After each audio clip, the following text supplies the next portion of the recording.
Practice you've had since when? I mean, it was a tough day, Jay. I had 2 days off, but we had a long mental session. So guys had to watch the film and do the play edit, do the personnel edit. Then we had to walk through some of their plays. I wanted to get the guys moving because they've been off for a couple of days, and then walk through the plays again. So it was pretty long. You think that's a recharged team coming back? Yeah, I thought the rest was great for us. I think they needed to shut off for a couple of days and going to Game 7 with Indiana, and then bouncing right back into the series with Toronto.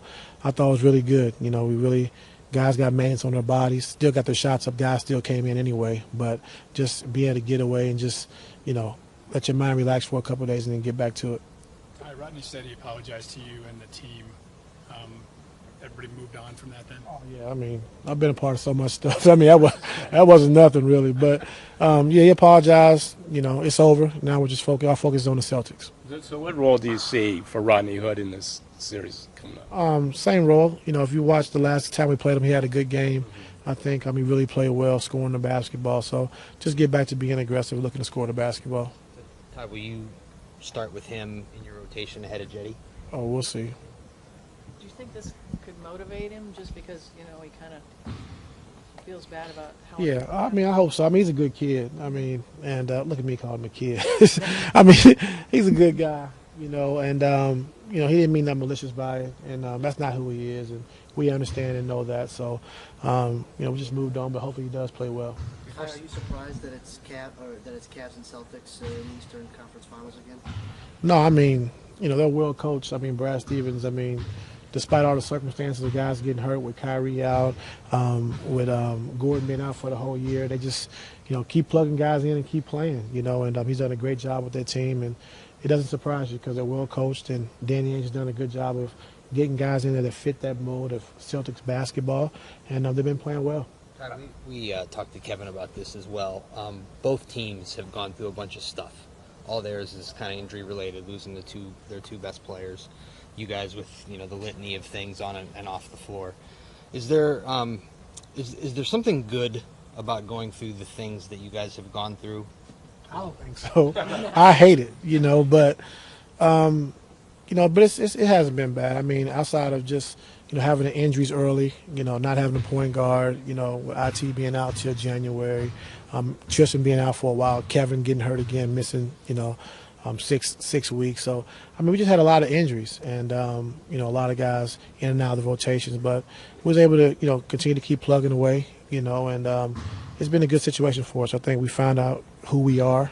I think the Indiana series really helped us going forward, playing 7-game series, a tough series, and then going into Toronto series where they're physical and try to pressure us. I think we were ready for it from the Indiana series. So we just got to continue to keep getting better throughout the course of these playoffs. What does it say, though, about the Celtics, just that they are here? They don't have Kyrie. They don't have Gordon Hayward. They haven't had him all year, and they're still in the conference. Like I said, they're well coached. Like I said, Danny Ainge's done a great job of getting the guys who plays Celtics basketball. I think Rozier's coming to his own. He's playing as well as he's ever played.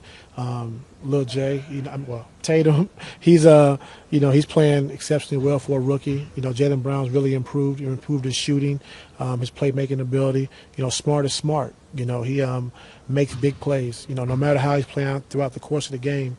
If there's a loose ball at the end of the game, if there's a 50-50 ball at the end of the game, if there's a charge to be taken at the end of the game or a play to be made, he's going to make it. And that's what you need. You need guys with winning attitudes.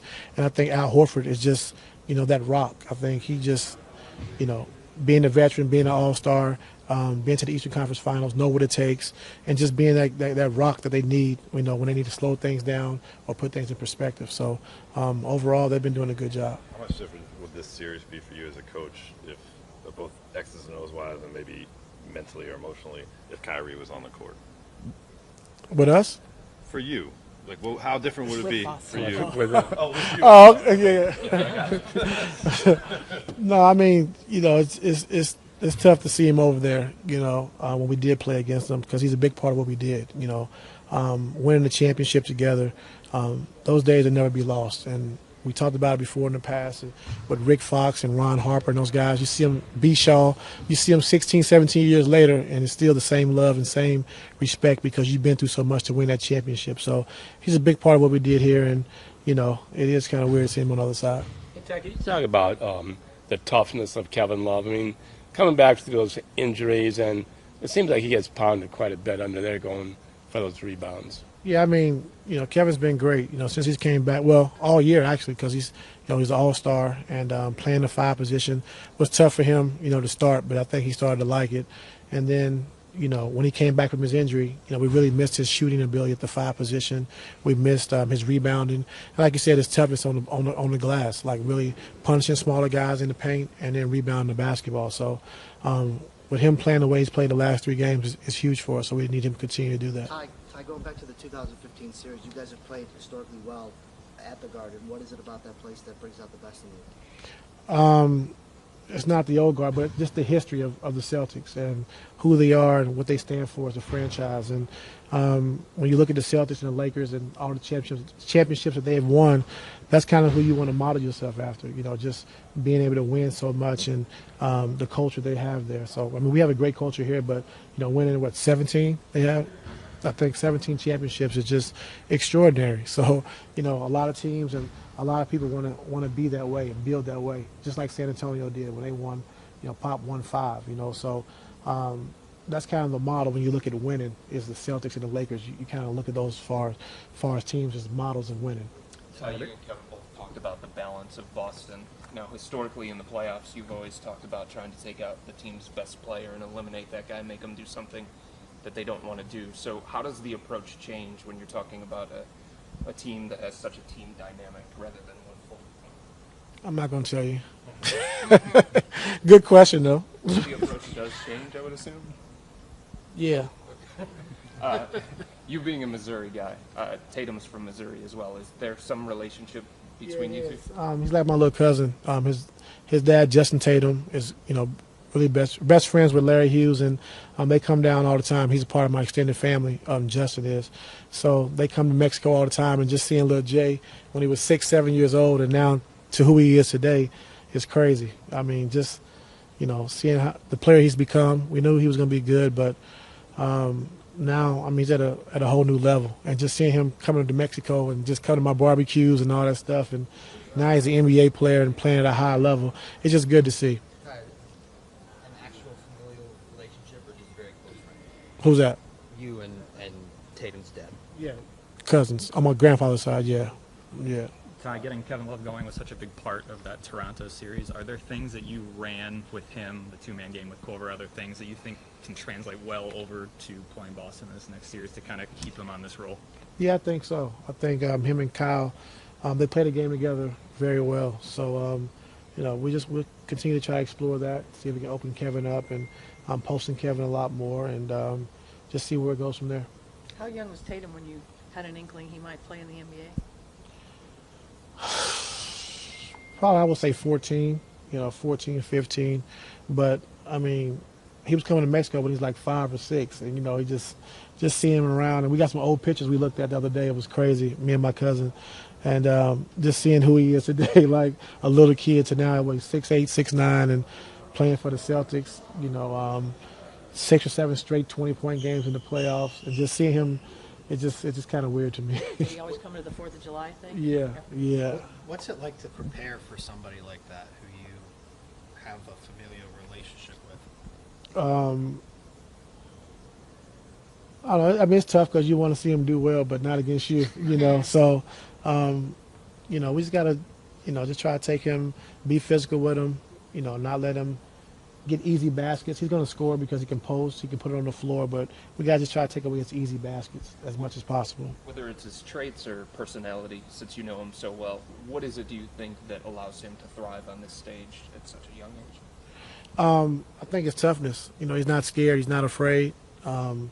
He's always been that type of kid that, he wants these type of moments. And, he's taking advantage of it. And I think with Kyrie and, Gordon going down and him having a chance to play the minutes he's been playing and, starting and playing the playoffs the way he has, I mean, he's taking full advantage of it. And but he's never been scared and never been afraid of the big moment. And you can see that. picture that was floating around of Jason with LeBron from 6 or 7 years ago? No. So that's why I'm saying that ain't 6 or 7 years ago. Yeah, well, the tweets from he tweeted at LeBron 6 years ago, asking him to follow him back. He put that photo up. And now look. That's crazy. Has he always been this fast? As a little kid, he was fast. But I think as he got taller, he's slowing down a little bit. But I think that's helped his game a lot because he's never in a rush. You know, he plays patiently. Reminds me a lot of Paul Pierce, you know, when Paul first came out. Just be able to get to the free throw line, great footwork, you know, never get sped up offensively. So he's a really good player. Is there anything you taught him that you wish you hadn't taught him? No, he got all that from himself and from his dad. Okay.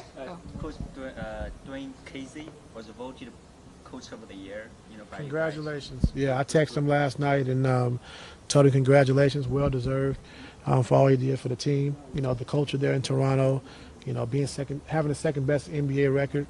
You know, it just says a lot about Casey and his staff and what they've done. The Cavs are ready to do whatever it takes to bring an NBA championship back to the land. We've been here before, and we know what it takes. It takes grit. It takes drive. It takes hustle. It takes team. It takes 20,562. Be a part of the Eastern Conference Finals. Get your tickets at Cavs.com/tickets.